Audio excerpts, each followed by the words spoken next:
목사님 조금 휴식이 필요하셔서 쉬시고 오늘 제가 설교를 하도록 하겠습니다. 이따가 기도하실 때 특별히 비도 오고 또 더우기도 하고 여러 날씨의 변동들이 있는데요. 우리 환경센터에 계신 장로님들도 또 비 올 때 또 비 오는 것 때문에 힘드시고 더울 땐 또 더운 것 때문에 어려운 그런 계절입니다. 환경센터에 계신 장로님들뿐만 아니라 사실 교인들 중에 또 밖에서 일하시는 많은 분들, 사무실에서 일하시는 분들도 마찬가지고 비가 오면 비가 와서 힘들고 또 날이 더우면 더워서 힘들고 여러 어려움 가운데 계신 분들이 많이 있는데 그런 분들을 생각하면서 중보하는 시간을 오늘 가지셨으면 참 좋겠습니다. 오늘 함께 나눌 말씀은 마태복음 14장 19절부터 21절까지의 말씀입니다. 마태복음 14장 19절부터 21절까지의 말씀을 같이 한번 읽어보겠습니다. 무리를 명하여 잔디 위에 앉히시고 떡 5개와 물고기 2마리를 가지사 하늘을 우러러 축사하시고 떡을 떼어 제자들에게 주시매 제자들이 무리에게 주니 다 배불리 먹고 남은 조각을 12바구니에 차게 거두었으며 먹은 사람은 여자와 어린이 외에 5,000명이나 되었더라. 아멘. 오늘은 식사를 합시다 라는 제목으로 하나님의 말씀을 나누겠습니다. 식사라는 것 굉장히 중요한 것이죠. 예전부터 식사 한 끼니 채우는 것이 굉장히 중요했는데 요즘엔 특별히 먹고 사는 것이 먹는 게 부족하지는 않은 세대가 됐기 때문에 이 식사라고 하는 것이 삶의 질을 굉장히 높이는 어떤 그런 중요한 요소로 자리매김을 했습니다. 그래서 맛집을 돌아다니는 TV 프로그램들, 또 먹는 것을 보여주는 방송들, 유튜브 방송들 이런 것들이 큰 인기를 끌곤 했습니다. 몇 년 전에 이런 드라마를 TV에서 보여준 적이 있습니다. 사실 그런 식사에 대한, 먹는 것에 대한 열풍이 나오고 나서 바로 나왔던 내용들인 것 같아요. 이 내용이 뭐냐면 1인 가구들은 보통 청년들이 혼자 살면 맛있는 걸 잘 못 먹고 맨날 햇반이나 돌려 먹고 이렇게 생각하잖아요. 근데 그게 아니라 이제 1인 가구도 이제 맛있는 거 먹자, 삶의 질을 높이자. 그 식사하는 것을 통해서 또는 그 다른 주인공들과 식사하는 것을 통해서 삶의 기쁨과 의미를 찾아가는 어떤 그런 스토리를 담고 있는 드라마가 식사를 합시다라는 드라마입니다. 왜 식사라고 하지 않고 식사라고 하냐면 여기 남자 주인공 아버지로 특별 출연한 사람이 그 야구 해설가 허구현 씨인데 그분이 맨날 발음을 이렇게 루엔진 이렇게 약간 특이하게 하잖아요. 그분이 식사를 발음을 식샤라고 해요. 그래서 그 드라마에서 식샤하자 이렇게 자꾸 하니까 드라마 제목을 식샤를 합시다 이렇게 적어 둔 것 같습니다. 저도 그냥 요거에 맞춰서 제 제목을 그렇게 한번 적어 봤습니다. 식사라는 것이 이렇게 우리에게 중요한데 성경에 나오는 여러 가지 식사 중에서 가장 우리에게 잘 알려져 있고 중요한 식사를 꼽자면 바로 이 식사를 꼽을 수 있을 것 같습니다. 이 그림이 뭔지 다 아시죠? 집에 아마 이 그림이 그려진 뭔가를 가지고 계실지도 모르겠습니다. 레오나르도 다빈치의 최후의 만찬이라고 하는 작품입니다. 이 최후의 만찬이라는 작품은 예수님의 그 최후의 만찬, 마가의 다락방에서의 최후의 만찬을 그린 작품으로 알려져 있습니다. 그래서인지 우리는 최후의 만찬을 떠올리면 이 그림이 생각나곤 합니다. 그런데 사실 이 그림을 자세히 살펴보시면 이 그림은 실제 식사 장면과는 거리가 먼 장면임을 알 수가 있습니다. 오히려 실제 식사라기보다 혹시 여러분 TV 예능 프로그램 같은 데서 식사하는 장면이 나오는 장면과 똑같습니다. 왜 그러냐면 식탁에 둘러서 앉아 있지 않고 이제 앞쪽만 보고 쭉 사람들이 앉아서 식사를 하고 있잖아요.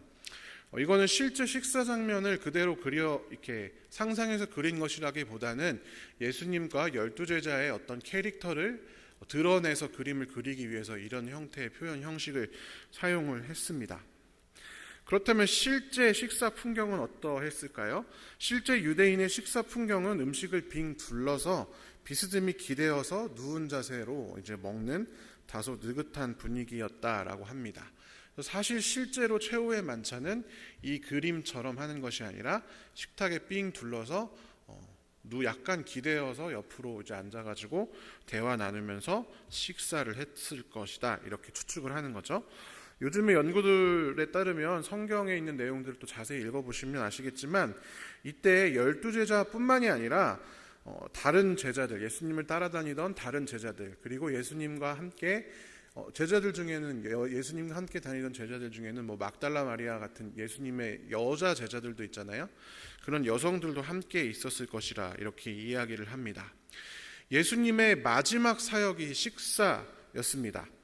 재미있게도 복음서 곳곳을 찾아보면 우리는 식사와 관련된 에피소드를 굉장히 많이 만날 수가 있습니다. 예수님은 어디서 태어나셨죠? 베들레헴이라는 장소에서 태어나셨습니다. 베들레헴, 무슨 뜻인지 혹시 아십니까? 예수님 목사님도 많이 말씀하셨죠. 빵집이라는 뜻입니다. 식사하는 장소가 바로 예수님이 태어난 장소입니다. 그리고 예수님은 처음 공생애를 시작하실 때 사단으로부터 먹을 것으로 시험을 당하시기도 했습니다. 가나의 혼인잔치에서는 물을 포도주로 바꾸어서 사람들에게 포도주를 마시게 하였으며, 부활하신 다음에는 예수님의 죽음 이후에 갈릴리 호수로 다시 돌아가서 물고기를 잡고 있는 베드로에게 나타나셔서 호숫가에서 빵과 물고기를 구워서 먹이는 장면이 등장하기도 합니다. 이외에도 예수님이 삭개오의 집에 가서 함께 식사를 하신다든지 여러 식사와 관련된, 먹을 것과 관련된 이야기가 많지만, 여러 식사들 중에서도 가장 유명한 사건이 아마 오늘 함께 읽었던 오병이어의 사건이 아닐까 싶습니다. 여기서 한 가지 궁금증이 생기게 됩니다. 왜 예수님이 먹이는 사역, 식사, 먹을 것과 이렇게 많이 연관이 될까요? 그 이유는 구약 곳곳에서 찾아볼 수가 있습니다. 우리 함께 이사야 55장 1절 말씀을 세 번역으로 함께 읽어보겠습니다. 너희 모든 목마른 사람들아 어서 물로 나오너라. 돈이 없는 사람도 오너라. 너희는 와서 사서 먹되 돈도 내지 말고 값도 지불하지 말고 포도주와 젖을 사거라. 아멘. 이 이사야 55장은 메시아에 대한 예언으로 이렇게 주어진 장면인데요. 그 메시아에 대한 예언에서 먹는 것과 관련된, 또 먹고 마시는 것과 관련된 이야기가 등장하는 것을 볼 수 있습니다. 시편 145편 15절 말씀 같이 한번 읽어보겠습니다. 만물이 모두 주님만을 바라보며 기다리니 주님께서 때를 따라 그들에게 먹거리를 주신다. 아멘. 시편 145편은 메시아 시편으로 유명한 시편입니다. 이 메시아에 관한 찬양인데요. 거기에도 보면 주님께서 먹거리를 주신다라는 기록이 기록되어져 있는 것을 찾아볼 수가 있습니다. 구약 성경이 예언하고 있는, 그리고 있는 마지막 때의 메시아의 중요한 사역들, 중요한 이미지들 중에 하나는 여러 가지가 있지만 자기 백성을 배불리 먹이시는 분, 이것이 메시아에 대한 하나의 이미지였습니다. 하나의 예언이었습니다. 그래서 오늘 본문 마태복음 14장에서 함께 읽었던 오병이어의 기적은 단순히 예수님이 능력이 있어서 사람들에게 놀라운 기적, 음식이 떨어지지 않는 놀라운 기적을 보여준 것에서 그치는 것이 아니라 예수님께서 구약에 예언한 메시아임을 만천하에 드러낸 그런 정말 중요한 사건이다, 이렇게 말할 수가 있습니다. 값없이 찾아온 그들에게 때를 따라 먹거리를 나누어 주시는 것이 바로 예수님의 사역이었기 때문입니다. 그런데 이 장면에서 함께 주목하고 싶은 부분이 있습니다. 마태복음 14장 21절의 말씀을 같이 한번 읽어보겠습니다. 먹은 사람은 여자와 어린이 외에 5,000명이나 되었더라. 아멘.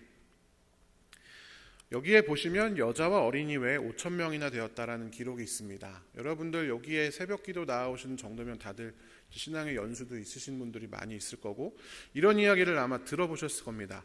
그때 당시에는 여자나 어린이는 계수하는데 사람 숫자를 치지 않았다. 왜냐? 여자와 어린이를 어떤 성숙한 한 인격체로 보지 않았기 때문에, 쉽게 말하면 사람 취급을 안 한 거죠. 그래서 남자만 세서 5,000명이다.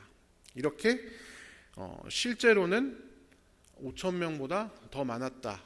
배가 있었겠죠. 10,000명쯤 됐다. 이런 이야기를 들어보셨을 겁니다. 그런데 한번 이렇게 생각을 해볼 수도 있을 것 같아요.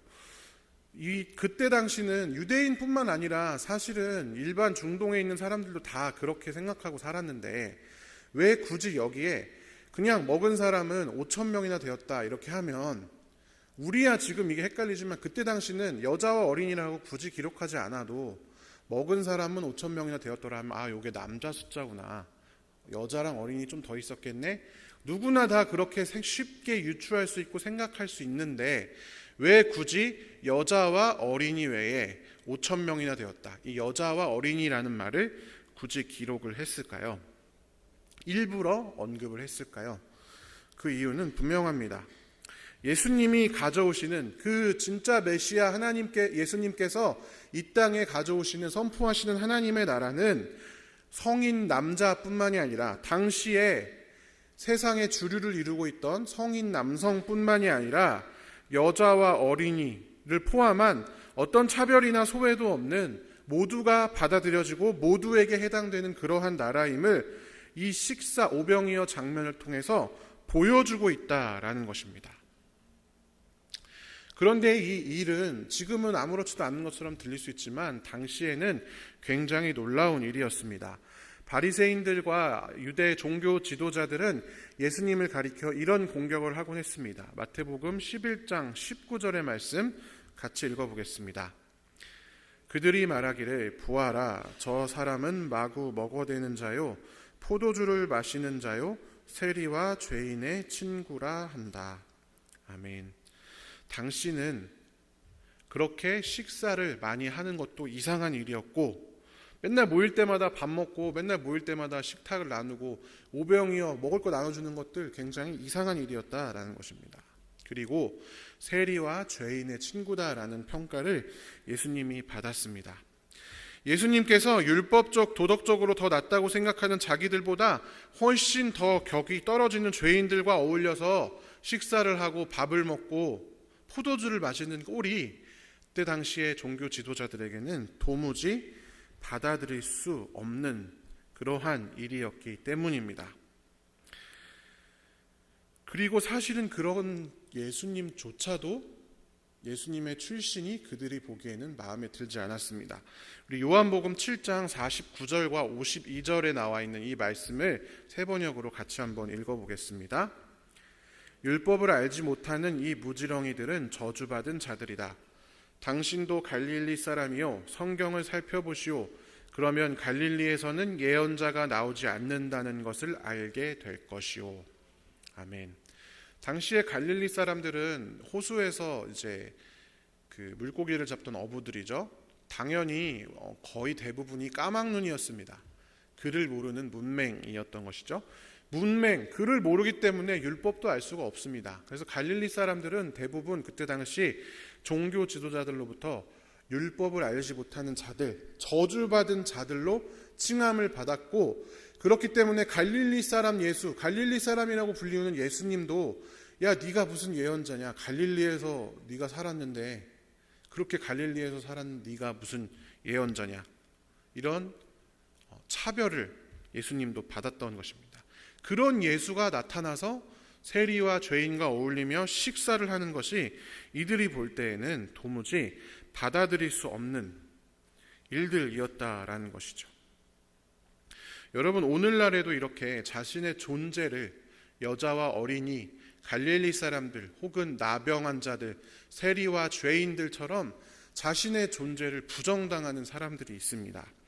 제가 스포츠를 굉장히 좋아하는데 최근에 어떤 여자 배구 선수가 스스로 목숨을 끊는 사건이 발생을 했습니다. 이제 악플 때문이다 뭐다 얘기가 많은데, 그 배구 선수가 쓴 유서의 내용을, 어떤 메모 같은 내용을 살펴보면 자기가 배구를 못할 때 자기 팀에 있는 감독님이나 코치님이 자기를 전혀 못 본 척하고 인사에도 못 본 척하고 사람 취급을 안 해줬다, 있는 사람 취급을 안 해줬다, 너무 힘들었다, 이런 이야기를 이제 적어놓은 것을 본 적이 있습니다. 거기 있지만 없는 것 같은 취급을 근데 사실 우리는요 굉장히 많이 받으면서 삽니다. 우리 자녀들이 따돌림 당하고 이런 것들, 자녀들 세대 얘기 같지만 사실 그리고 여기 계신 여러 어르신들도 사실 어렸을 때 보면 약간 따돌리는 친구들이 누구나 있었습니다. 그게 우리일 수도 있고요. 회사에서 자리를 빼버리는 경우도 있습니다. 간호사들 보면은 선배가 후배들 막 괴롭히는 거 많이 나오죠. 군인들 기수 열애하는 그런 안 좋은 문화가 현재까지도 있습니다. 여러 가지 이유로 우리는 차별당합니다. 돈이 없어서 차별당하기도 하고요. 사는 장소 때문에 차별당하기도 하고, 학력 때문에 차별당하기도 합니다. 그리고 우리 한국에 사니까 모르지만 외국에 나가면 인종 때문에 큰 차별을 받습니다. 그런 차별 가운데 우리는 살아가고 있습니다. 그런 차별 가운데 살아가는 우리들, 그리고 그때 당시에 그런 가난하고 연약하고 사회에서 사람 취급도 못 받던 사람들에게 예수님께서 이 식사를 통해서 말씀하시는 메시지가 무엇이냐?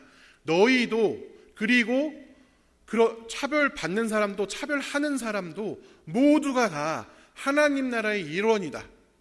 율법을 잘 알고 종교에 대한 열심이 있고 말씀을 아는 사람들만 나의 백성이 아니라 이 자리에 함께 나와서 나와 함께 식사를 하고 있는 너희 차별받는 모두가 다 나의 백성이다라는 것을 예수님께서 자신의 행위로 보여주고 계시는 장면이 바로 이 오병이어에서 여자와 어린이를 포함해서 식사를 하는 바로 이 장면이다라는 것입니다.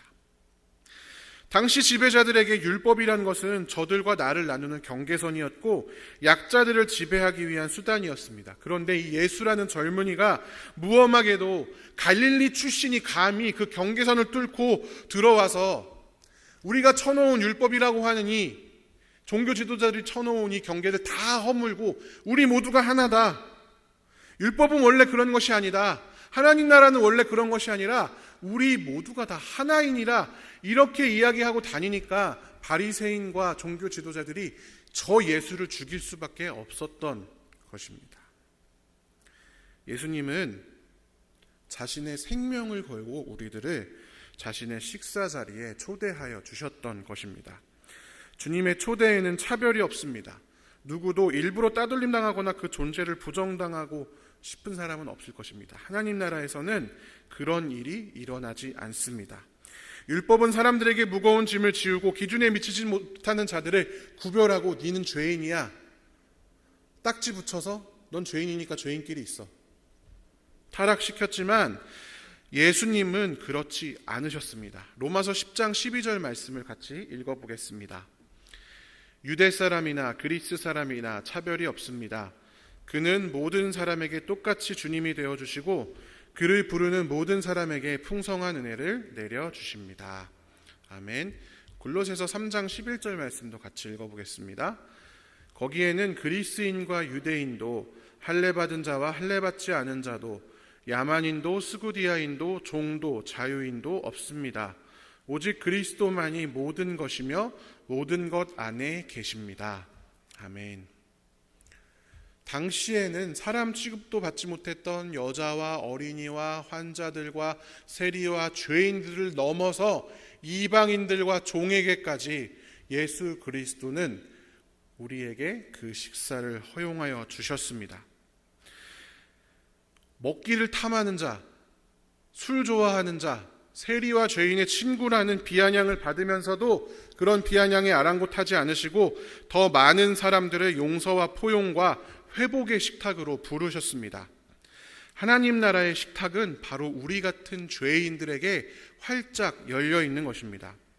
그런데 우리는 그 식탁에 조금 먼저 앉았다는 이유만으로 나와 다른 사람들, 내가 보기에는 좀 이상한 사람들이 식탁에 앉는 것을 막고 있지는 않습니까? 하나님의 식탁에 용기를 내어 나오려는 사람들을 내 기준으로 재고 있지는 않습니까? 마치 바리새인들처럼 예수님의 식탁 한 구석에 서서 손가락질하며 비난하고 있지는 않습니까? 제가 예전에 설교 때 언젠가 얘기한 적이 있는 것 같은데 제가 청년일 때 어떤 청년이 되게 날라리같이 생긴 청년이었어요. 그냥 교회에 갑자기 왔는데 청년부 예배에 왔는데 귀에 이어폰 딱 꽂고 요 앞에 앉아서 다리를 딱 꼬고 있는 거예요. 맨 앞에 앉아가지고. 그러다가 청년부 목사님이 설교를 하면 막 설교하는 중간에 막 질문을 하는 거예요. 그러니까 청년들이 예배에 방해가 된다고 생각을 하는 것 같았어요. 그래서 그날은 그냥 지나갔는데 그 목사님께 제가 그때 임원이었는데 청년들이 가가지고 그 친구가 다음 주에 혹시 오면 어떻게 할까요? 이 목사님께서 뭐라고 하셨냐면 절대로 못하게 하지 말아라. 절대로 못하게 하지 말아라. 저 친구가 우리 교회에서 쫓아내면 어디 가겠냐? 교회에서 쫓아내면 어디 가겠냐? 다른 교회 가겠냐? 아니지 않냐? 그냥 있으면 하나님의 복음이 전달되면 좋은 거고 아니면 어쩔 수 없다. 그렇게 얘기를 하셨어요. 저는 그 얘기를 듣고 그 말이 맞다라고 생각했습니다. 왜냐하면 그런 사람이 왔는데 쫓아내면 어디 가겠습니까? 갈 데가 없잖아요. 그냥 교회 복음이 필요한 사람인데, 변화가 필요한 사람인데 교회에서 그 사람을 예배에 방해된다는 이유로 쫓아내버리면 어디 가겠냐는 거죠. 하나님의 식탁에는 차별이 없습니다. 우리의 마음을 열고 우리 옆자리를 비워둘 줄 알아야 합니다. 우리가 정말 예수님을 사랑한다면 기꺼이 그분을 따라서 세리와 죄인의 친구가 되어야 합니다. 누구에게나 호가 있고 오가 있습니다. 좋은 것이 있고 싫은 것이 있습니다. 그런데 좋은 것을 좋다 하고 싫은 것을 싫다만 한다면 교회가 성립되지 않습니다. 여러분 생각해 보십시오. 누구나 다 교회 사람들 누구나 다 교회에 와서 은혜로운 얘기하고 잘 섬기고 자기 주장을 드러내지 않고 겸손한 사람을 누구나 다 좋아합니다. 그리고 교회에 와서 약간 씻지도 않은 것 같고 냄새나고 말을 세게 하고 말 많고 이런 사람은요 사실요 누구나 다 싫어합니다. 그런데 교회가 누구나 좋아하는 사람을 좋아하고 누구나 싫어하는 사람을 싫어하기만 한다면 그게 교회와 세상이 다를 것이 무엇이 있겠습니까? 아무것도 없지 않습니까? 교회가 가장 경계해야 되는 것은 그렇게 신사적이고 뭔가 상식적이고 뭔가 신앙이 좋아 보이는 사람들만 모여서 그렇지 않은 사람들은 그 모임에 낄 수도 없고 그렇지 않은 사람은 야 너는 왜 그래? 버릇이 없어.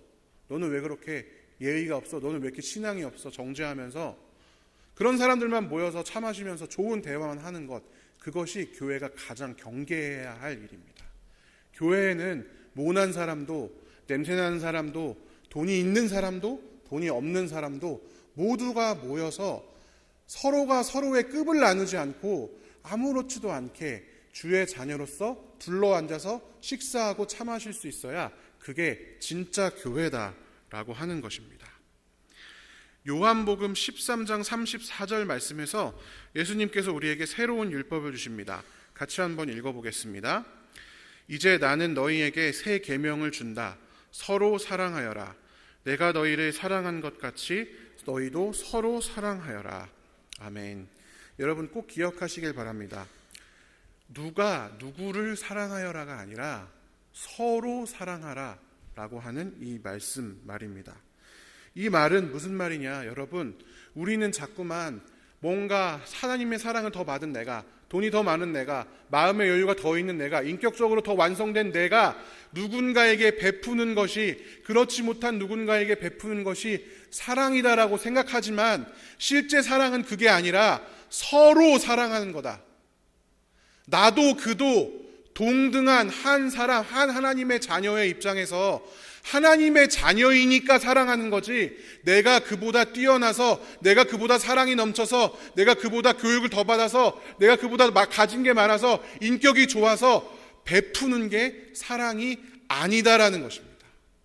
그것이 서로 사랑하라라는 말에 들어있는 의미입니다. 본문의 바리새인들처럼 다른 사람들을 무시하거나 없는 취급하면서, 뛰어난 취급하면서 겉으로만 사랑하는 것이 아니라 그 존재를 인정하고 받아들이라, 이 뜻입니다.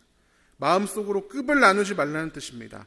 다른 사람을 착취하거나 갑질하거나 하면서 교회에서 사랑을 논하지 말라라고 하는 이야기입니다. 이 새벽에 나와서 이 하나님의 말씀을 듣는 귀한 성도 여러분, 주의 성령께서 이 말씀을 나누는 우리 모두의 마음과 생각의 장벽을 허물어 주시기를 간절히 기원합니다. 그래서 남녀의 갈등으로, 빈부의 갈등으로, 좌와 우의 갈등으로, 경제 빈과 부의 갈등으로 시름시름 앓고 있는 이 한국 사회에 우리 교회 교인들이 희망이 되고 본이 되고 모범이 되고 대안이 되어야 합니다. 교회 다니면서 그런 것에, 그 가름에 앞장서는 것이 가장 악한 일임을 우리가 알아야 합니다. 왜냐? 예수님께서 그렇게 모든 장벽을 허물고 경계를 넘어서 함께 식사하자 그 자리로 우리를 부르셨기 때문입니다.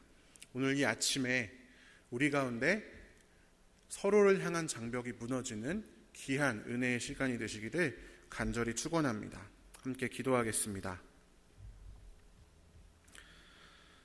선하신 주님, 원래대로라면 경계를 넘을 수 있는 능력이 하나도 없는 우리들을 주님께서 친히 이 땅에 가장 낮은 곳으로 오셔서 온갖 욕을 먹으면서 온갖 조롱을 당하면서 생명을 걸어가면서 그 경계를 자신의 인생을 통해 넘으시고 결국 십자가 죽음과 부활로 삶과 죽음의 경계까지 넘어서 우리를 그 예수 그리스도 하나님의 놀라운 식탁에 초대해 주시는 그 은혜의 하나님께 이 시간 감사 찬송 올려드립니다. 선하신 주님, 우리 가운데 혹시 차별과 무시 가운데 고통받는 이들, 누가 실제로 차별하거나 무시하지는 않아도 혹시 그럴까봐 내가 지금 취업 못해서, 내가 돈이 없어서, 자녀가 없어서, 몸이 건강치 못해서, 나이가 들어서 혹은 나이가 적어서 고통받는 이들이 있다면 이 시간 건져내어 주시고 용납과 사랑을 경험할 수 있도록 좋은 공동체가 우리 교회가 될 수 있도록 인도하여 주시옵소서. 오늘 우리가 경계를 만들고 내 자신을 지키는 데 힘을 쓰기보다는 서로를 인정하고 받아들이고 우리의 무거운 짐 예수 그리스도 발 아래 내려놓고 서로가 가벼운 마음으로 함께 하나 되는 귀한 교회, 귀한 성도들 될 수 있도록 인도하여 주시옵소서. 그래서 우리가 자꾸만 스스로 만들어내는 인생의 감옥, 굴레에서 벗어나 하나님께서 주시는 참 진리의 자유를 누리고 살아갈 수 있도록 인도하여 주시옵소서. 오늘도 이 아침에 고통의 문제로, 경제의 문제로, 몸의 문제, 마음의 문제, 여러 삶의 문제들 가지고 하나님 앞에 나아오는 귀한 성도들이 있습니다. 경계를 넘어서 우리에게 은혜를 주신 예수 그리스도, 그 이름을 의지하며 이 시간 우리의 모든 기도 제목들을 올려드립니다. 주님, 우리에게 참 평안을 허락하여 주시옵소서. 감사드리며 예수님의 이름으로 기도합니다. 아멘.